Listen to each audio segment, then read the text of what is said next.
ಕೇಳಿ. ಅದೆಲ್ಲ ಸಹೋದರರ ಅರೆಸ್ಟ್ ಮಾಡಿದ್ದಾರೆ ಸರ್, ಆ ವಿಚಾರವಾಗಿ ಸರ್. ನಾನು ಮಾನ್ಯ ಸಿದ್ದರಾಮಯ್ಯ ಸಾಹೇಬರಿಗೆ ಸಾಷ್ಟಾಂಗ ನಮಸ್ಕಾರ ಮಾಡ್ತೀನಿ. ಅವ್ರ ಬಗ್ಗೆ ನನಗೆ ಭಾಳ ಹೆಮ್ಮೆ ಅನಿಸ್ಬಿಟ್ಟಿದೆ, ನನಗೆ ಭಾಳ ಮೆಚ್ಚುಗೆ ಅನಿಸಿದೆ. ಅವ್ರನ್ನ ಶ್ಲಾಘನೆ ಮಾಡಬೇಕು ಅಂತ ಅನಿಸ್ತಾ ಇದೆ. ಎರಡು ಕಾರಣಕ್ಕೋಸ್ಕರವಾಗಿ. ತನ್ನ ಮಗನ ರಾಜಕೀಯ ಭವಿಷ್ಯಕ್ಕೋಸ್ಕರ ತನ್ನ ಮಗನನ್ನು ಮೈಸೂರಿನಲ್ಲಿ ಲೋಕಸಭಾ ಕ್ಷೇತ್ರಕ್ಕೆ ಚುನಾವಣೆಗೆ ನಿಲ್ಲಿಸಿ ಗೆಲ್ಲಿಸೋದಕ್ಕೋಸ್ಕರ ಎಷ್ಟೆಲ್ಲ ಶ್ರಮ ಪಡ್ತಾರೆ, ಯಾರನ್ನು ಬೇಕಾದ್ರೂ ತುಳಿಯೋದಕ್ಕೆ ಹಣಿಲಿಕ್ಕೆ ಪ್ರಯತ್ನ ಮಾಡ್ತಾರೆ. ಇದನ್ನು ಸಿದ್ದರಾಮಯ್ಯನವರಿಂದ ನಿಜವಾಗ್ಲೂ ಕಲಿಬೇಕು. ನಿಮ್ಮಂಥ ತಂದೆ ಎಲ್ರಿಗೂ ಸಿಗಲ್ಲ ಸರ್. ನೀವೊಂದು ಬ್ರಿಲಿಯಂಟ್ ಫಾದರ್ ಸರ್. ನೀವು ನಿಜವಾಗ್ಲೂ ನಿಮ್ಮನ್ನು ಮೆಚ್ಚಿದ್ದೀನಿ. ನಿಮಗೆ ಸಾಷ್ಟಾಂಗ ನಮಸ್ಕಾರಗಳು. ನಿಮ್ಮಂಥ ತಂದೆ ಎಲ್ಲ ಮಕ್ಕಳಿಗೂ ಸಿಗಲ್ಲ ಸರ್. ಮಗನ ಭವಿಷ್ಯಕ್ಕೋಸ್ಕರ, ಮಗನನ್ನು ಲೋಕಸಭಾ ಚುನಾವಣೆಯಲ್ಲಿ ನಿಲ್ಲಿಸಿ ಗೆಲ್ಸೋದಕ್ಕೋಸ್ಕರ, ಅದಕ್ಕೆ ಪ್ರತಾಪ್ ಸಿಂಹ ಅಡ್ಡಿಯಾಗಿದ್ದಾನೆ, ಅವ್ನ ಕುಟುಂಬನೇ ಮುಗಿಸೋಣ ಅಂತ ಹೇಳ್ಬಿಟ್ಟು ಇಷ್ಟು ಹೋರಾಟ ಮಾಡ್ತಿರಲ್ಲ ಸರ್ ಮಗನ ಭವಿಷ್ಯಕ್ಕೋಸ್ಕರ. ಇಂಥ ತಂದೆ ಎಲ್ಲರಿಗೂ ಸಿಗಲ್ಲ ಸರ್. ಎರಡನೇ ಕಾರಣಕ್ಕೆ ನಿಮ್ಮನ್ನು ನಾನು ಶ್ಲಾಘನೆ ಮಾಡೋದು ಯಾಕೆಂದರೆ you are a brilliant politician. ಬೆಳಗಾಮಲ್ಲಿ ಒಬ್ಬ ಹಿಂದುಳಿದ ಜಾತಿ ಜನಾಂಗಕ್ಕೆ ಸೇರಿದಂತಹ ಮಹಿಳೆಯನ್ನು ಬೆತ್ತಲು ಮಾಡಿ ಮೆರವಣಿಗೆ ಮಾಡ್ತಾರೆ. ಅದ್ರ ಬಗ್ಗೆ ನೀವು ಮಾತಾಡಲ್ಲ. ಇಡೀ ಮೀಡಿಯಾ ಅಟೆನ್ಷನ್ನ ಡೈವರ್ಟ್ ಮಾಡಬೇಕು, ಪ್ರತಾಪ್ ಸಿಂಹನ ಮೇಲೆ ತನಿಖೆ ಆಗಬೇಕು ಅಂತ ನೀವು, ನಿಮ್ಮ ಉಪಮುಖ್ಯಮಂತ್ರಿ, ನಿಮ್ಮ ಮಂತ್ರಿವರಿಯರೆಲ್ಲ ಪಾರ್ಲಿಮೆಂಟಿನ ಪಾಸ್ ಇಟ್ಕೊಂಡು ಮಾತಾಡ್ತೀರಿ. 40 ವರ್ಷದ ರಾಜಕೀಯ ಅನುಭವ ಇದೆ. ಯಾವ ಒಂದು ಪರ್ಟಿಕ್ಯುಲರ್ ಹೌಸ್ದು ಮೆಂಬರ್ ಅಲ್ಲದೆ ಇದ್ದವನ ಹೆಸರನ್ನೇ ಹೇಳೋಂಗಿಲ್ಲ. ನನ್ನ ಹೆಸರು ಹೇಳಿದು ನನ್ನ ಮೇಲೆ ತನಿಖೆ ಆಗಬೇಕು ಅಂತ ಹೇಳ್ತೀರಿ. ಇಲ್ಲಿ ನಿಮ್ಮ ಮಗ ಸುಪುತ್ರ ಮಿನಿಟ್ ಕೊಡೋದನ್ನು ಬಿಟ್ಬಿಟ್ಟು ಮಧ್ಯದಲ್ಲೇ ನನ್ನ ಬಗ್ಗೆ ಪ್ರತಾಪ್ ಸಿಂಹ ವಿರುದ್ಧ ತನಿಖೆ ಆಗಬೇಕು ಅಂತ ಹೇಳ್ತಾರೆ. ಸರ್, ನಿನ್ನೆ ಘಟನೆನೇ ತಗೊಳ್ಳಿ ಸರ್. 6.5 ಕೋಟಿ ರೂಪಾಯಿ ಚೆಕ್ ಬೌನ್ಸ್ ಮಾಡಿದ್ದು ನಿಮ್ಮ ಸಂಪುಟದಲ್ಲಿ ಸಚಿವ ಆಗಿರುವಂಥ ಮಧು ಬಂಗಾರಪ್ಪನವರು. 6 ತಿಂಗಳು ಜೈಲು ಸಜೆಗೆ ಒಳಗಾಗಿರೋದು ಮಧು ಬಂಗಾರಪ್ಪನವರು. ಆದರೆ ಪ್ರತಾಪ್ ಸಿಂಹನ ತಮ್ಮ ಅರೆಸ್ಟು ಚೇಸ್ ಮಾಡಿ ಸಿನಿಮಿಯಾ ಸ್ಟೈಲಲ್ಲಿ ಹಿಡಿದ್ಬಿಟ್ಟಿದ್ದಾರೆ.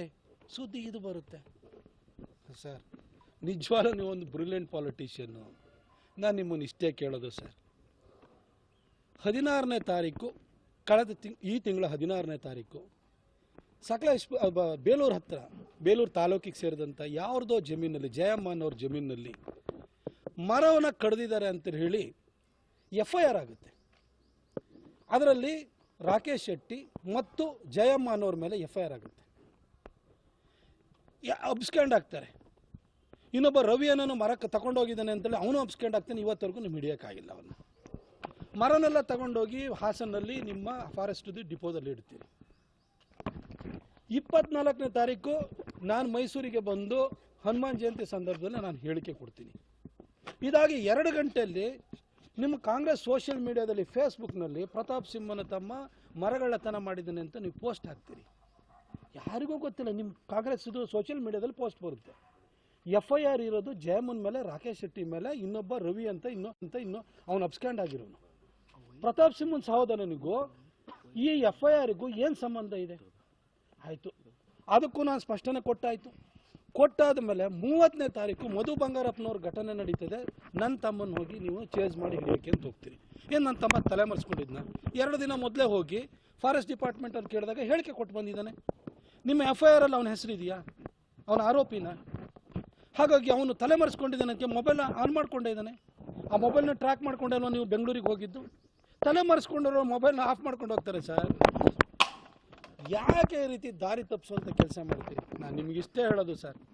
ನಾನು ಹಿಂದೆನೂ ಹೇಳಿದೆ, ಕಳೆದ ವಾರನೂ ಹೇಳಿದೆ, ನೀವು ಇಲ್ಲಿಗೆ ನಿಲ್ಲಲ್ಲ ಸರ್. ನಿಮ್ಮ ಮಗನ ರಾಜಕೀಯ ಭವಿಷ್ಯಕ್ಕೋಸ್ಕರ ಪ್ರತಾಪ್ ಸಿಂಹನ್ನ ಎಲ್ಲ ರೀತಿಯಲ್ಲೂ ಕೂಡ ತುಳಿಯೋದಕ್ಕೆ ನೀವು ಪ್ರಯತ್ನವನ್ನು ಮಾಡ್ತೀರಿ. ನನ್ನ ಚಾರಿತ್ರ್ಯ ವಧೆಯನ್ನು ಮಾಡ್ತಾ ಇದ್ದೀರಿ, ನನ್ನ ಕುಟುಂಬವನ್ನು ಎಳಿತಾ ಇದ್ದೀರಿ, ನನ್ನ ತಮ್ಮನ ದಿನ ಇನ್ನು ಫಿಕ್ಸ್ ಮಾಡೋಕ್ಕೆ ಅಂತ ನೋಡ್ತಾ ಇದ್ದೀರಿ ಸರ್. ನೆನ್ನೆ 3 ಗಂಟೆಗೆ ಅರೆಸ್ಟ್ ಮಾಡಿದ್ದಾರೆ. ಇವತ್ತವರೆಗೂ ಕೋರ್ಟಿಗೆ ಯಾಕೆ ಸರ್ ಪ್ರೊಡ್ಯೂಸ್ ಮಾಡಿಲ್ಲ? ನಿಮ್ಮ ಹತ್ರ ಅಷ್ಟೊಂದು ಎವಿಡೆನ್ಸ್ ಇದ್ಮೇಲೆ ಸರ್. PCCFಗೆ ನಾನು ಮಾತಾಡ್ತಾ ಇದ್ದೀನಿ, ರಾತ್ರಿಯಿಂದಲೂ ಮಾತಾಡ್ತಾ ಇದ್ದೀನಿ. ಈಗ ಕರ್ಕೊಂಡು ಹೋಗ್ತೀವಿ. ನಿಮ್ಮ ತಮ್ಮನಿಗೆ ನಾವೇನು ತೊಂದರೆ ಕೊಡಲ್ಲ. ಅಲ್ಲ, ತೊಂದರೆ ಕೊಡಲ್ಲ ಅಂದಮೇಲೆ ಇಷ್ಟೊತ್ತವರೆಗೂ ಯಾಕೆ ಇಟ್ಕೊಂಡಿದ್ದೀರಿ ಸರ್? ಯಾವ ಒತ್ತಡವನ್ನು ಹೇಳಲಿಕ್ಕೆ ಅಂತ ಹೊರಟಿದ್ದೀರಿ ಸರ್? ಸರ್, ಇವಾಗ ನನ್ನ ತಮ್ಮ ಆಯಿತು, ಕಳೆದ ಸರಿ ನನ್ನ ಮೇಲೆ 2 ಕ್ರಿಮಿನಲ್ ಪ್ರಕರಣ ಹಾಕಿದ್ರು ಹುಣಸೂರಿನ ಹನುಮಾನ್ ಜಯಂತಿನ ಇಟ್ಕೊಂಡು. ಸರ್, 2 ಕ್ರಿಮಿನಲ್ ಪ್ರಕರಣ. ಅವತ್ತೇ ನನ್ನನ್ನು ರಾಜಕೀಯವಾಗಿ ಮುಗಿಸೋದಕ್ಕೋಸ್ಕರ ಕ್ರಿಮಿನಲ್ ಪ್ರಕರಣನ ದಾಖಲು ಮಾಡಿರಿ. ಅಡಿಷನಲ್ SP ಕಾಲ ಮೇಲೆ ನಾನು ಇನೋವಾ ಕಾರ್ ಹಚ್ಚಿದ್ದೀರಿ ಅಂತ ಹೇಳ್ಬಿಟ್ಟು ನನ್ನ ಮೇಲೆ ಸುಳ್ಳ ಕೇಸ್ ಹಾಕ್ತಿದ್ರಿ ನೀವು. ಅವತ್ತು ನನ್ನನ್ನು ಮುಗ್ಸಕ್ಕೆ ನೋಡಿದ್ರಿ, ಆಗಲಿಲ್ಲ. ಮೈಸೂರು ಮತ್ತು ಕೊಡಗಿನ ಜನ ನನ್ನ ಕೈ ಹಿಡಿದು 2019ರಲ್ಲೂ ಗೆಲ್ಲಿಸಿದ್ರು. ಇವಾಗ ನಿಮಗೆ ನಿಮ್ಮ ಮಗನ್ನ ಅಸೆಂಬ್ಲಿ ಸೀಟನ್ನು ತೆರವು ಮಾಡಿಕೊಟ್ಟು ನಿಮಗೆ ಬಿಟ್ಕೊಟ್ಟಿದ್ದೇನೆ.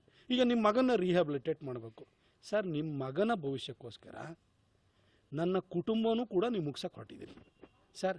ಮನೆಯಲ್ಲಿ ನಮ್ಮ ವಯೋವೃದ್ಧ ತಾಯಿ ಇದ್ದಾಳೆ ಸರ್, ಅವಳನ್ನೂ ಅರೆಸ್ಟ್ ಮಾಡಿಬಿಡಿ ಸರ್, ಪರವಾಗಿಲ್ಲ. ನನ್ನ ತಂಗಿ ಇದ್ದಾಳೆ, ಅವಳನ್ನೂ ಅರೆಸ್ಟ್ ಮಾಡಿ. ನಮ್ಮ ಕುಟುಂಬನ ಮುಗಿಸ್ಬೇಕು ಅಂತ ಹೊರಟಿದ್ದೀರಿ, ಆಯ್ತು ಬಿಡಿ. ನಿಮ್ಮ ಕುಟುಂಬ ರಾಜಕಾರಣನೇ ಮುಂದುವರಿಲಿ. ನಿಮ್ಮ ಮಗನ ಭವಿಷ್ಯಕ್ಕೋಸ್ಕರ ಎಲ್ಲರೂ ಮುಗಿಸ್ಬಿಡಿ ಸರ್. ಆದರೆ ನಾನು ನಿಮಗೆ ಇಷ್ಟೇ ಹೇಳಲಿಕ್ಕೆ ಬಯಸ್ತೀನಿ ಸರ್. ಸರ್, ನಿಮಗೆ ಮುಂದೆ ಭಾಳಷ್ಟು ದಾರಿಗಳಿಲ್ಲ ಸರ್. ನನ್ನನ್ನು ನಿಮ್ಮ ಕೈಲಿ ಸೋಲ್ಸೋದಕ್ಕೆ ಕೊಡಗು ಮೈಸೂರಿನ ಜನ ಬಿಡಲ್ಲ ಸರ್. ಆ ತಾಯಿ ಚಾಮುಂಡಿ ಕಾವೇರಿ ತಾಯಿ ಬಿಡಲ್ಲ ಸರ್. ನೀವು ನನ್ನನ್ನು ಈ ರೀತಿ ಎಲ್ಲ ತಂತ್ರಗಾರಿಕೆಗಳನ್ನ ಮಾಡಿ ಮುಗಿಸೋದಕ್ಕೆ, ಇಲ್ಲ ನನ್ನನ್ನು ಜೀವನ ತೆಗಿಲಿಕ್ಕೆ ನೀವು ಪ್ರಯತ್ನ ಮಾಡ್ಬೋದು ಅಷ್ಟೇ. ಅದು ಬಿಟ್ಟು ನಿಮಗೆ ಬೇರೆ ದಾರಿ ಇಲ್ಲ sir. All the best sir, ನಿಮಗೆ ಒಳ್ಳೇದಾಗಲಿ. ಆದರೆ ನಾನು ಜಗ್ಗೋ ಮಗ ಅಲ್ಲ ಸರ್.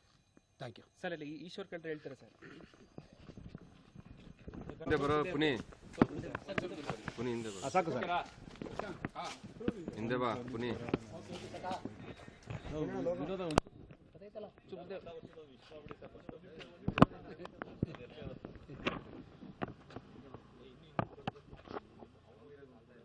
ಮುಂದೆ ಬನ್ನಿ.